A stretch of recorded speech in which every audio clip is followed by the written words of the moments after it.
नमस्ते दोस्तों, आइए वीक 8 में शुरुआत करते हैं। आज हम कर्नल एसवीएम के बारे में पढ़ेंगे। इस मॉड्यूल में हम सपोर्ट वेक्टर क्लासिफायर्स के बारे में समझेंगे। हम इनकी थोड़ी सी टर्मिनोलॉजी भी देखेंगे। कई बार हम सपोर्ट वेक्टर क्लासिफायर कहते हैं, कभी सपोर्ट वेक्टर मशीन कहते हैं और कभी कर्नल एसवीएम कहते हैं। हम कर्नल एसवीएम का मोटिवेशन समझेंगे और उसका कर्नल सब्स्टिट्यूशन की ट्रिक को भी देखेंगे। मर्सर्स कंडीशन के बारे में समझेंगे और कुछ पॉपुलर कर्नल्स को भी हम देखेंगे। इसके साथ ही साथ हम ये देखेंगे कि support vector machine multi class classification में किस तरह इस्तेमाल होती है। हम सपोर्ट वेक्टर रिग्रेशन के बारे में भी पढ़ेंगे। तो आइए शुरू करते हैं सपोर्ट वेक्टर क्लासिफायर से। तो आपको याद होगा हमने पिछले लेक्चर में पूरा डेरिवेशन किया और हमने एक hard margin support vector classifier की डुअल फॉर्मुलेशन के बात किया था कि जो हमारे पास ट्रेनिंग डेटा है उससे हमारे पास ये फीचर वेक्टर को यूज़ करते हुए डॉट प्रोडक्ट हम कंप्यूट कर सकते हैं। ये डेटा अवेलेबल है। yi ये हमारा टारगेट लेबल है, yj ये हमारा टारगेट लेबल है jth सैंपल का।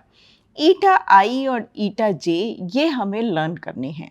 तो ये हमारा हार्ड मार्जिन क्लासिफायर का डुअल फॉर्मुलेशन था जिसमें हमने कहा कि ये अब हमें ये कॉस्ट को अब हमें मिनिमाइज़ करना है सच दैट हम यहाँ पर ईटा आई और ईटा जे निकालें। तो ये हमें निकालने क्या है, ईटा आई और ईटा जे के ऊपर हमें इसे मिनिमाइज़ करना है और ये कंडीशन हमारी सेटिस्फाई होनी चाहिए। तो अब हम टर्मिनोलॉजी समझते हैं कि हम बात करते हैं support vector classifier SVC in short, जो कि आप साइकिट लर्न देखें तो उसमें एसवीसी के नाम से आपको क्लासिफायर को कॉल करते हैं, या हम एसवीएम। जनरली हम support vector machine, support vector classifier इनको इंटरचेंजेबली यूज़ करते हैं। लेकिन कुछ जो टर्मिनोलॉजिकल डिस्क्रिप्शंस हैं वो इस तरीके से हैं कि जब हम एसवीसी की बात करते हैं तो एक तरीके से ये मैक्सिमम मार्जिन क्लासिफायर है फॉर लीनियर डेटा, और सपोर्ट वेक्टर मशीन हम बात करते हैं तो एक तरीके से कर्नल एसवीसी की बात कर रहे हैं या कर्नल मशीन्स की बात कर रहे हैं। तो ये एक्सटेंशन है जहाँ पर कि हम लीनियर फीचर स्पेस में हमारा जो डिसीजन बाउंड्री है वो लीनियर नहीं है और अब हमारी नॉन लीनियर है, और उसको कैप्चर करने के लिए हम कर्नल फंक्शंस का इस्तेमाल करते हैं जो कि अब हम इस लेक्चर में देखेंगे। इसके साथ ही साथ हम सपोर्ट वेक्टर्स को किस तरीके से रिग्रेशन के कॉन्टेक्स्ट में यूज़ करते हैं तो वो हम SVR के नाम से कहते हैं, सपोर्ट वेक्टर रिग्रेशन। हम इसको भी आज समझेंगे। तो सबसे पहले मोटिवेशन समझते हैं कि हम कर्नल एसवीएम की बात क्यों करते हैं। तो सपोज़ कीजिए कि आपकी बाइनरी क्लासिफिकेशन की प्रॉब्लम है और आपका डेटा स्पेस कुछ इस तरीके से है। आपके पास दो क्लासेस हैं, क्लास 1 ये आप ग्रीन बॉक्सेस देख रहे हैं और क्लास 0 ये जो आप रेड सर्कल्स देख रहे हैं। तो अब अगर हम यहाँ पर देखें तो डिसीजन बाउंड्री जो है वो लीनियर नहीं है, बल्कि वो डिसीजन बाउंड्री इस तरह का ये कर्व्ड स्पेस है, राइट। तो अब हम यहाँ पर लीनियर एसवीएम का इस्तेमाल नहीं कर पाएंगे। तो अब हम क्या चाहते हैं, हम जो इसमें ट्रिक यूज़ करते हैं, हम ये कहते हैं कि अब हम इस डेटा को फीचर स्पेस को ट्रांसफॉर्म कर देंगे इस तरीके से जिससे कि अब जो डेटा हमारा फीचर स्पेस में होगा उसके लिए डिसीजन बाउंड्री इस तरीके से लीनियर हो जाए। तो एक तरीके से हम ये कह रहे हैं कि हमें एक फाई मैपिंग हमारे पास हो जो हमारे हर फीचर वेक्टर को xi को ट्रांसफॉर्म कर दे फी xi में, और वो फी x जो ये इस तरीके से आप देख रहे हैं फी लगा दें, और उसके बाद कुछ इस तरीके से डेटा हमारा फीचर स्पेस में दिखे कि अब हम एक लीनियर हाइपरप्लेन से उसको सेपरेट कर लें। तो इसका मतलब उसके बाद अब हम maximum margin SVM classifier use कर सकते हैं। तो एसेंशियली हम अपने फीचर स्पेस को ट्रांसफॉर्म करना चाहते हैं to accommodate a non linear boundary between the two classes. तो इसके लिए हम क्या करते हैं, अब हम एक कर्नल फंक्शन डिफाइन करते हैं। वो कर्नल फंक्शन क्या है, तो आपने अगर हार्ड मार्जिन क्लासिफायर का ये समझा तो देखिए यहाँ पर इस तरह का डॉट प्रोडक्ट कंप्यूट हो रहा है जो कि हमारे xith, ith और jth सैंपल के फीचर वेक्टर्स का इनर प्रोडक्ट है, right. This xi transpose xj, ये क्या है हमारा इनर प्रोडक्ट ऑफ xi और xj, और ये क्या है हमारा feature vector of ith sample, ith training sample, ठीक है ना। और ये हमारा है feature vector of jth training sample, ठीक। तो हमारे पास जो फीचर वेक्टर हैं इस पूरे फॉर्मूलेशन में फीचर वेक्टर सिर्फ इसी तरीके से प्रेजेंट है। तो अब हम क्या करेंगे कि हम ये कहेंगे कि हम एक कर्नल फंक्शन इस तरीके से करते हैं कि वो जो कर्नल फंक्शन है वो कंप्यूट कर रहा है हमारा इनर प्रोडक्ट, ट्रांसफॉर्मेशन होने के बाद उन दोनों ट्रांसफॉर्म्ड फीचर वेक्टर्स का इनर प्रोडक्ट कंप्यूट कर रहा है। So in the context of SVC kernel function जो है वो कंप्यूट करता है similarity between data samples in the higher dimensional space, क्योंकि ये फी जनरली हम ये देखते हैं कि हम फीचर्स को या सैंपल्स को हम लोअर डिमेंशनल स्पेस से हायर डिमेंशनल स्पेस में प्रोजेक्ट कर देते हैं, जहाँ पर कि हम अब एक लीनियर बाउंड्री दोनों क्लासेस के बीच में निकाल पाते हैं, ठीक। तो कर्नल सब्स्टिट्यूशन या कर्नल ट्रिक किसे कहा जाता है? कर्नल ट्रिक किसे कहा जाता है कि हम फी तो एक्सप्लिसिटली लर्न नहीं कर रहे हैं, हम xi से जो ये फी xi जाना है हम इसको एक्सप्लिसिटली लर्न नहीं कर रहे हैं, मतलब कि हम फाई तो लगाएंगे ही नहीं xi पर और इसको ट्रांसफॉर्म इस तरीके से कंप्यूट नहीं करेंगे, लेकिन हम कंप्यूट क्या करेंगे, हमारे पास एक कर्नल फंक्शन होगा और वो कर्नल फंक्शन एक सिमिलैरिटी फंक्शन होगा xi और xj के बीच में, लेकिन इस तरीके से होगा कि उसका जो मैथमेटिक्स वर्कआउट होगी वो कुछ इस तरीके से वर्कआउट होगी, वो इस तरीके से होगी कि जैसे कि अगर हमने पहले फी लगा दिया हो xi पे और xj पे और उन दोनों को ये कंप्यूट कर लिए हो और उनके ऊपर इनर प्रोडक्ट लगा दिया हो, तो जो वैल्यू आएगी वो डायरेक्टली हमें यहाँ से आ जाएगी। तो इसका मतलब इवेंचुअली या अल्टीमेटली हम कंप्यूट सिर्फ एक ये फंक्शनल फॉर्म ऑफ के xi xj कर रहे हैं। तो xi कर्नल की हमें कुछ वैल्यू, कुछ हमें फंक्शनल फॉर्म गिवन होगी, xi xj वेक्टर डालेंगे और उसकी वैल्यू निकाल लेंगे, लेकिन वो एक कुछ इस तरीके से होगा कि एज इफ हम इसे लर्न कर रहे हैं। अब मैं रीड करती हूँ statement, one can simply obtain the value of this dot product और the inner product by applying the kernel function without getting to know the actual values of samples after kernelization, that is without getting to know this phi xi। ये हम देखेंगे भी, अभी कुछ examples करेंगे जिससे आपको ये समझ में आ जाएगा। In other words, we do not require to explicitly compute phi xi or phi xj, but are required to compute directly this function। और वो इस तरीके से होगा कि उस स्पेस में अब दोनों जो हमारी क्लासेस हैं वो लीनियरली सेपरेट हो जाएंगी। अब कई डिफरेंट कर्नल फंक्शंस हैं जो हमें इस तरीके से मदद करते हैं, और अगर हमारे पास सपोज़ करिए कि n सैम्पल्स हैं, ट्रेनिंग सैम्पल्स हैं, तो हम ग्राम मैट्रिक्स भी बना सकते हैं। तो ग्राम मैट्रिक्स क्या होगा, जो कि matrix of kernel values of this. तो ग्राम मैट्रिक्स क्या बनेगा, अगर हमारे पास n ट्रेनिंग सैम्पल्स हैं तो हमारे पास होंगे ग्राम मैट्रिक्स जो होगा हमारा, या हम उसे कह दें कि वो क्या होगा n क्रॉस n मैट्रिक्स, और इसकी वैल्यूज़ क्या होंगी, पहला होगा k x1 x1, दूसरा होगा k x1 x2, और इस तरीके से हमारे सारे सैंपल्स के बीच में ये निकलेगा k xn x1 और फिर एंड में k xn xn। तो इस तरीके से, और ये सारी इनर प्रोडक्ट लेके हम मैट्रिक्स में वैल्यूज़ भर देंगे। तो कर्नल एसवीसी क्या है? एक तरीके से एल्गोरिथम एक्सटेंशन है जो हमने ट्रेडिशनल एसवीसी समझा, यूजिंग कर्नल ट्रिक है।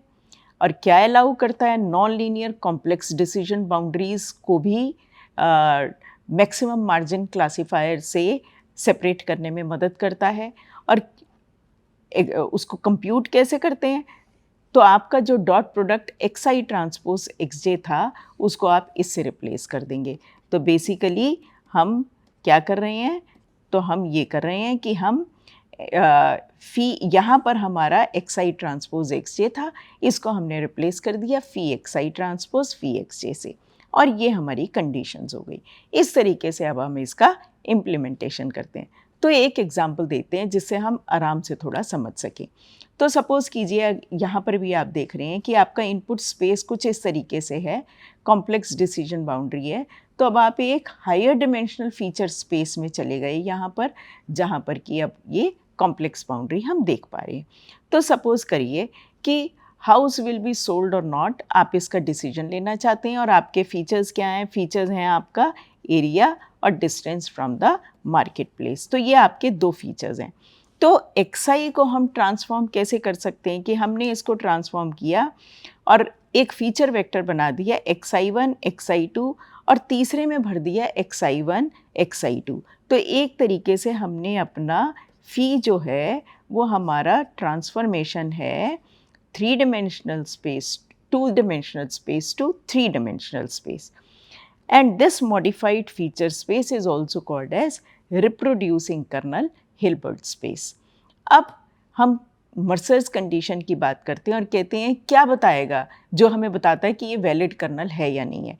तो वैलिड कर्नल होने के लिए दो कंडीशंस होती हैं। पहली, symmetricity, symmetric to its arguments. तो क्या है कि k x1 x2 should be equal to k x2 x1, और वो हो गई क्योंकि आपने ये देखा है ये क्या है? ये इनर प्रोडक्ट है। अगर रियल स्पेस है तो ये आपका सिमेट्रिक होगा। पॉजिटिव सेमी डेफिनेटनेस की प्रॉपर्टी सेटिस्फाई होनी चाहिए। इसका मतलब है कि हम कोई भी non zero z vector consider करें तो z transpose kz should be greater than equal to 0। अगर कोई भी कर्नल इस कंडीशन को सेटिस्फाई करता है तो हम उसको कहेंगे कि ये वैलिड कर्नल है और हम उसको यूटिलाइज कर सकते हैं। फॉर एनी वैलिड कर्नल तो क्या है? There exist a corresponding mapping function. तो हर वैलिड कर्नल के लिए एक फाई एग्जिस्ट करेगा। एंड हाउएवर हमें वो कंप्यूट नहीं करना, ना हमें उससे कैलकुलेट करना है। हमें डायरेक्टली क्या कैलकुलेट करना है? हमें k x1 x2 directly compute करना है, जो अगर हमारे पास अवेलेबल है तो हम अपना कर्नल एसवीएम बना सकते हैं। तो पॉपुलर कर्नल्स देखते हैं। तो पॉलिनोमियल कर्नल काफ़ी पॉपुलर कर्नल है। आप अगर साइकिट लर्न की लाइब्रेरी देखें तो वो आपको चॉइस देता है कि आप उसमें लीनियर कर्नल या पॉलिनोमियल कर्नल या सिग्मॉइड या रेडियल बेसिस फंक्शन कर्नल आप यूज़ कर सकते हैं। तो वो क्या है? पॉलिनोमियल कर्नल कुछ इस तरीके से डिफाइन होगा। तो ये एक्स आई एक्स जे में x i transpose x j plus r, r कुछ एक स्केलर वैल्यू है और डी आपकी डिमेंशन है। तो आपने अगर लीनियर कर्नल लिया तो d is equal to r is equal to 1 होगा। अगर आपने कर्नल ऑफ डिग्री 2 लिया तो डी 2 हो जाएगा, 3 हो जाएगा, एंड सो ऑन। अब सिग्मॉइड कर्नल क्या है? सिग्मॉइड कर्नल कुछ इस तरीके से बनाते हैं हम, tan हाइपरबोलिक फंक्शन यूज़ करके बनाते हैं, twice of x i transpose x j plus 1। इस तरीके से आप सिग्मॉइड कर्नल देते हैं। डिस्टेंस कर्नल हो सकता है कि आपने इस तरीके से उसको सब्सटीट्यूट किया। तो अगर आप देख सकते हैं अगर एक्स आई और एक्स जे में डिस्टेंस ज़्यादा है तो क्या होगा? डिस्टेंस ज़्यादा होगा तो e raise to the power इस एक्सपोनेंशियल में एक्सपोनेंशियल की वैल्यू जो होगी वो लार्ज होगी, पावर लार्ज होगी। तो ये टोटल वैल्यू जो होगी ये स्मॉल हो जाएगी। और वो ठीक भी है क्योंकि ये डॉट प्रोडक्ट है, दोनों के बीच में सिमिलैरिटी देखता है।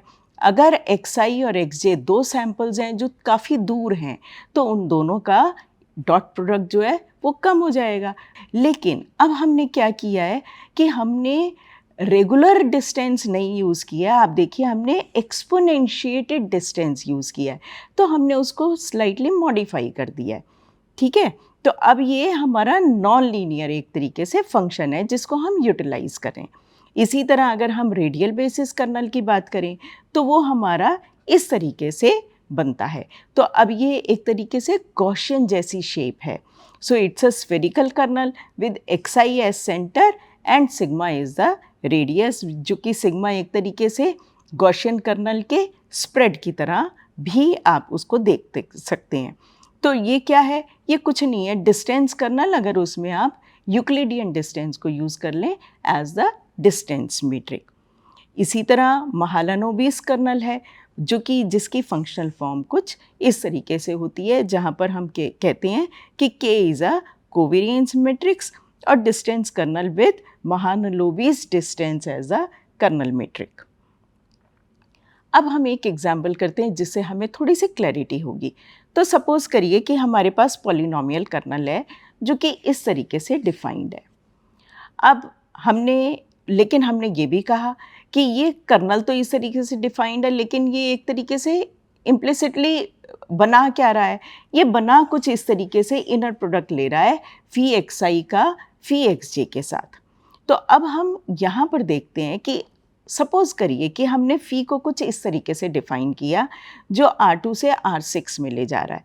तो इसका मतलब क्या है कि हमारा xi क्या था, हमारा xi था दो उसमें वैल्यूज़ थी xi1 और xi2, और हमने उसको ट्रांसफॉर्म कर दिया इस तरीके से फ़ी xi में, जिसमें 1√2 xi1 √2 xi2 xi1 square xi2 square और √2 ऑफ xi1 xi2 कर दिया।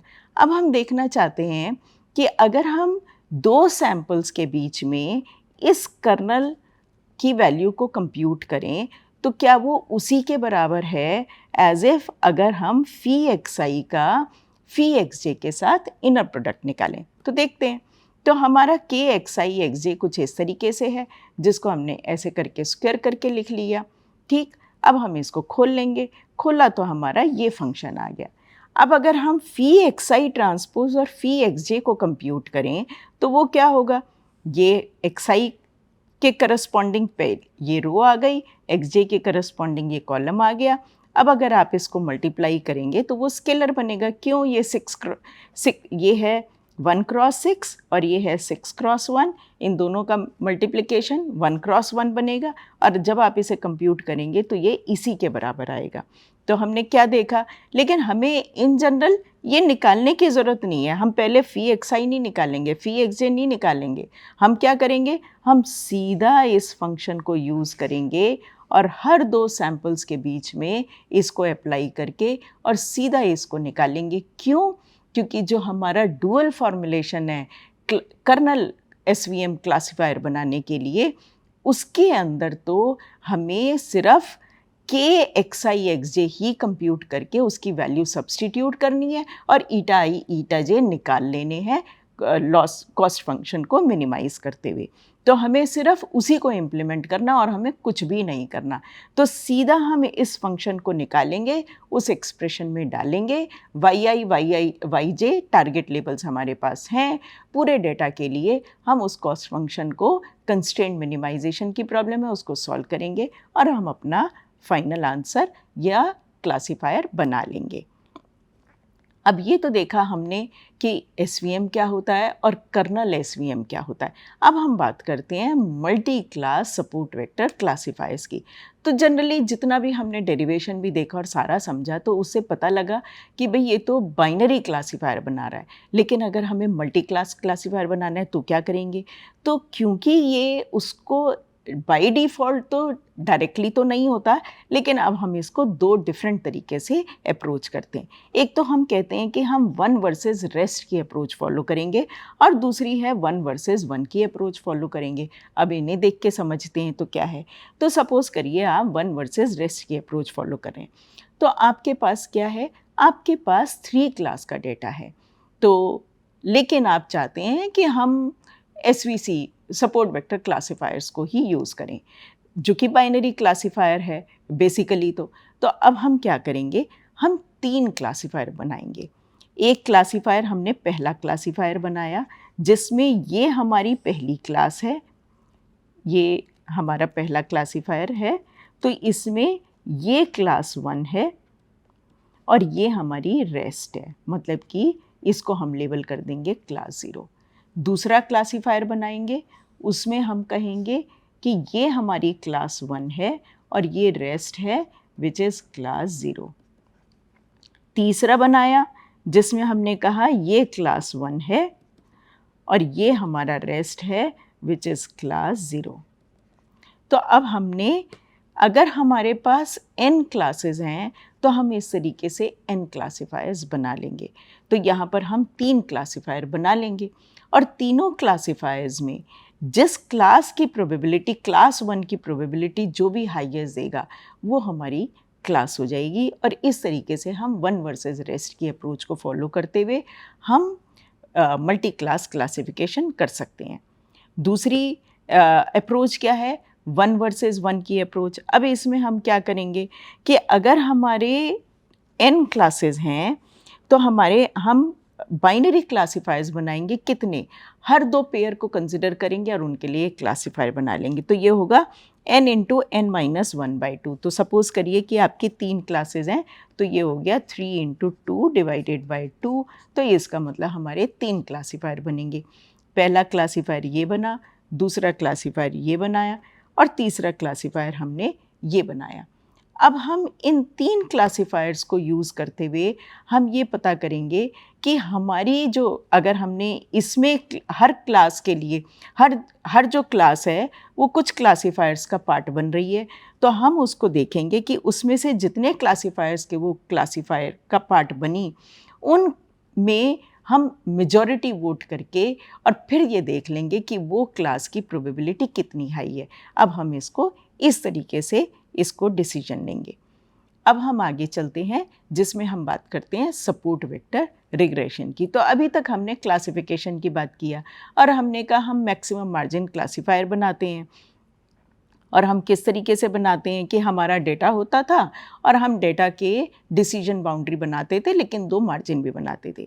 अब यहाँ पर रिग्रेशन की प्रॉब्लम है। रिग्रेशन की प्रॉब्लम में आप कहेंगे कि सपोज़ करिए हाउस प्राइसेस ही हैं, तो प्राइस वर्सेस एरिया का हम रिग्रेशन कर रहे हैं कि एरिया और प्राइस में क्या रिलेशनशिप है। तो अगर हम y को एरिया मान रहे हैं और ये कह रहे हैं हम रिग्रेस्ड आउटपुट, तो प्राइस देख के हम बता रहे हैं कि इसका कितना एरिया है। तो हम प्राइस को हमने x एक्सिस पे लिया, एरिया को हमने y एक्सिस पे लिया और अब हम देख रहे हैं कि हमारे कुछ ये हमारे सैम्पल्स आ गए। अब हम इस डेटा को जो हमारे 1 2 3 4 5 6 7 8 9 हाउसेज हैं जिनके हमारे पास एरिया और प्राइस सारे हैं, उनको हम बेस्ट फिट करते हुए हम एक रिग्रेशन की लाइन बनाएंगे। तो अब यहाँ पर भी हम वैसे ही जिस तरीके से SVC में हम एक लीनियर हाइपरप्लेन बनाते थे, यहाँ पर भी लाइन देखेंगे और साथ में आप ये 2 डॉटेड लाइन देख रहे हैं जिसको हम कहते हैं y माइनस एप्सिलॉन और y प्लस एप्सिलॉन। ये हमारा मार्जिन है। इस मार्जिन के बीच में अगर हमारा y का प्रिडिक्टेड y इस मार्जिन के बीच में आता है तो हम कहेंगे एरर 0 है। इसलिए हम इसको बोलते हैं एप्सिलॉन इनसेंसिटिव ट्यूब। दूसरा, जो हमारे सैम्पल्स एग्जैक्टली इस लाइन पे पड़ेंगे उनको हम कहेंगे सपोर्ट वेक्टर्स। तो अब error is calculated with reference to the samples outside this tube, right? supported by where the tube is supported by support vectors। तो outside the tube जितने भी हैं उनसे अब हम अपनी एरर कैलकुलेट करेंगे। तो पहले हम देखते हैं कि लीनियर रिग्रेशन था क्या। तो लीनियर रिग्रेशन में हम क्या करते थे कि हमारे पास इस तरह का डेटा था, तो हम लीनियर रिग्रेशन की एक लाइन खींचते थे, लेकिन हमारी ये भी लाइन हो सकती थी, ये भी हो सकती थी और रिग्रेशन की लाइन ये भी हो सकती थी। लेकिन हम चूज़ कैसे करते थे, what is the best fitted line? तो उसके लिए हमने लॉस फंक्शन डिफाइन किया था, जो कि हमारा क्या था, sum of squared errors of all n samples. ये जो लॉस है हम इसको मिनिमाइज़ करते हुए लीनियर रिग्रेशन की प्रॉब्लम सॉल्व कर रहे थे। लेकिन इस लॉस की डिसएडवांटेज क्या है? ये लॉस क्वाड्रेटिकली ग्रो करता है एरर के साथ। मतलब कि अगर एरर ज़्यादा हो गई तो क्योंकि ये स्क्वेयर्ड लॉस है तो लॉस और बहुत ज़्यादा हो जाएगा। तो अगर लॉस का हम फंक्शन देखें तो लॉस कुछ, अगर एरर ज़ीरो है तो लॉस भी ज़ीरो है, लेकिन अगर एरर ज़्यादा हुई तो ये एरर है जो कि हमारी क्या है, Y i minus x i transpose theta, ये एरर है और ये हमारा लॉस है जो कि क्वाड्रेटिकली ग्रो कर रहा है। ठीक, तो अब हम क्या करते हैं, सपोर्ट वेक्टर रिग्रेशन में हम डिफरेंट तरह से लॉस डिफाइन करते हैं। ये हमारा माइनस एप्सिलॉन के बीच में, तो हम कह रहे हैं जब तक एरर इसके बीच में है तो इसका मतलब उस ट्यूब के बीच में है, तो हम कहेंगे कि एरर कोई नहीं है, दिस इज़ ओके, ये टॉलरेबल एरर है, हम इसे एरर नहीं मान रहे, तो हम कहेंगे लॉस ज़ीरो है। तो loss is zero if mod of y i minus x transpose theta is less than epsilon. लेकिन उसके आउटसाइड हम इस लॉस को, ये लीनियरली ग्रो करता है, दोनों तरफ ये लीनियरली ग्रो कर रहा है। तो इस तरीके से सपोर्ट वेक्टर रिग्रेशन में लॉस डिफाइन किया जाता है। और अब हम इसमें जब इसको हम बोलते हैं, ये भी कह सकते हैं एप्सिलॉन एस वी आर बना रहे हैं, तो ऑप्टिमाइजेशन प्रॉब्लम अब हमारी कुछ इस तरीके से होती है। हम थीटा के ऊपर इस फंक्शन को मिनिमाइज़ करते हैं जहाँ पर कि ज़ीटा आई और ज़ीटा आई स्टार ये हमारे स्लैक वेरिएबल हैं। स्लैक वेरिएबल हमने वहाँ पर भी यूज़ किए थे। तो इस रीजन के अंदर तो हमारे ज़ीटा आई और ज़ीटा आई स्टार ये दोनों ज़ीरो हैं। इधर इस रीजन में zeta i is greater than zero, zeta i star equal to zero. इस रीजन में zeta i star is greater than zero and zeta i equal to zero. और in between tube के बीच में error zero है। और हम इस function को मिनिमाइज़ करते हुए सब्जेक्ट टू दीज कंडीशंस हम इसको सॉल्व करते हैं। तो साइकिट-लर्न जब वो इम्प्लीमेंटेशन होती है, सपोर्ट वेक्टर रिग्रेशन की इस तरह की इम्प्लीमेंटेशन की जाती है। समरी में इस मॉड्यूल में हमने कर्नल एसवीसी के बारे में देखा, कुछ popular kernels, polynomial kernel, radial basis kernel, इनको भी देखा। हमने मल्टी क्लास कर्नल एसवीसी बनाना देखा कि हम उसको कैसे बनाएंगे। कर्नल होगा तो कर्नलाइज्ड यूज़ करेंगे, लेकिन हम वन वर्सेस रेस्ट या वन वर्सेस वन की अप्रोच यूज़ करेंगे। और हमने सपोर्ट वेक्टर रिग्रेशन के बारे में भी समझा। Thank you.